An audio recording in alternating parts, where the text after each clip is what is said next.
कहानियों की क्यारी में आज का विषय है पंचतंत्र की कहानी। बगुला भगत और केकड़ा। एक वन प्रदेश में एक बहुत बड़ा तालाब था।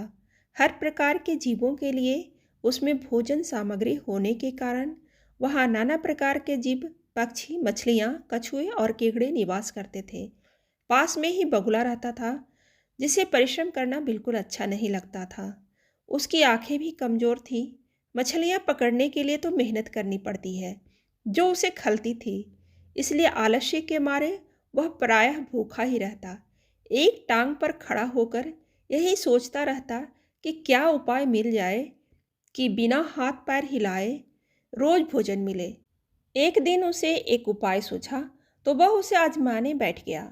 बगुला तालाब के किनारे खड़ा हो गया और लगा आंखों से आंसू बहाने।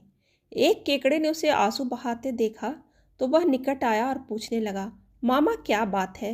भोजन के लिए मछलियों का शिकार करने की बजाय खड़े आंसू बहा रहे हो। बगुले ने जोर से हिचकी ली और भर्राए गले से बोला, बेटे, बहुत कर लिया मछलियों का शिकार। अब मैं यह पाप कार्य नहीं करूँगा। मेरी आत्मा जाग उठी है, इसलिए मैं निकट आई मछलियों को भी नहीं पकड़ रहा हूँ। तुम तो देख ही रहे हो। केकड़ा बोला, मामा शिकार नहीं करोगे, कुछ खाओगे नहीं तो मर नहीं जाओगे? बगले ने एक और हिचकी ली। ऐसे जीवन का नष्ट होना ही अच्छा है बेटे। वैसे भी हम सबको जल्दी मरना है। मुझे ज्ञात है कि शीघ्र ही यहाँ 12 वर्ष लंबा सूखा पड़ेगा। बगुले ने केकड़े को बताया कि यह बात उसे एक त्रिकालदर्शी महात्मा ने बताई है, जिसकी भविष्यवाणी कभी गलत नहीं होती। केकड़े ने जाकर सबको बताया कि कैसे बगुले ने बलिदान व भक्ति का मार्ग अपना लिया है और सूखा पड़ने वाला है।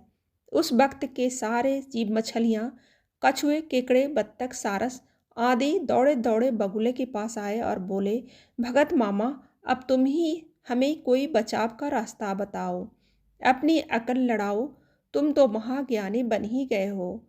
बगुले ने कुछ सोचकर बताया कि वहाँ से कुछ कोस दूर एक जलाशय है, जिसमें पहाड़ी झरना बहकर गिरता है। वह कभी नहीं सूखता। यदि जलाशय के सब जीव वहाँ चले जाएं, तो बचाव हो सकता है। अब समस्या यह थी कि वहाँ तक जाया कैसे जाए। बगुले भगत ने यह समस्या भी सुलझा दी। मैं तुम्हें एक एक करके अपनी पीठ पर बिठाकर वहाँ पहुँचाऊँगा, क्योंकि अब मेरा सारा शेष जीवन दूसरों की सेवा में ही गुजरेगा। सभी जीवों ने गदगद होकर बगुला भगत की जय के नारे लगाए। अब बगुला भगत के पाँव 12 हो गई। वह रोज एक जीव को अपनी पीठ पर बिठा कर ले जाता और कुछ दूर ले जाकर एक चट्टान के पास जाकर उसे उस पर पटक पटक कर मार डालता और खा जाता। कभी मूड हुआ तो भगत जी 2 फेरे भी लगाते और 2 जीवों को चट कर जाते। तालाब में जानवरों की संख्या घटने लगी। चट्टान के पास मरे जीवों की हड्डियों का ढेर बढ़ने लगा। भगत जी की सेहत बनने लगी। खा खा कर वह खूब मोटे हो गए। मुख पर लाली आ गई और पंख चर्बी के तेज से चमकने लगे। उन्हें देखकर दूसरे जीव कहते, देखो, दूसरों की सेवा का फल और पुण्य भगत जी के शरीर को लग रहा है। बगुला भगत मन ही मन खूब हंसता। वह सोचता कि देखो, दुनिया में कैसे कैसे मूर्ख जीव पड़े हैं जो सबका विश्वास कर लेते हैं। ऐसे मूर्खों की दुनिया में थोड़ी चालाकी से काम लिया जाए तो मज़े ही मज़े हैं। बिना हाथ पैर हिलाए खूब दावत उड़ाई जा सकती है। बहुत दिन यही क्रम चला।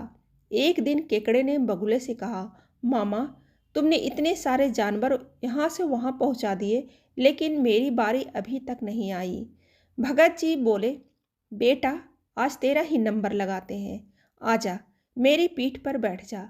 केकड़ा खुश होकर बगुले की पीठ पर बैठ गया। जब वह चट्टान के निकट पहुँचा तो वहाँ हड्डियों का पहाड़ देखकर केकड़े का माथा ठनका। वह हकलाया, यह हड्डियों का ढेर कैसा है? यह जलाशय कितनी दूर है मामा? बगुला भगत ठां ठां करके खूब हंसा और बोला, मूर्ख, वहाँ कोई जलाशय नहीं है। मैं एक एक को पीठ पर बिठा कर यहाँ लाकर खाता रहता हूँ। आज तू मरेगा। केकड़ा सारी बात समझ गया। वह सिहर उठा, परंतु उसने हिम्मत न हारी और तुरंत अपने पंजों को आगे बढ़ाकर उसने दुष्ट बगुले की गर्दन दबा दी और तब तक दबाए रखी जब तक उसके प्राण पखेरु न उड़ जाएं।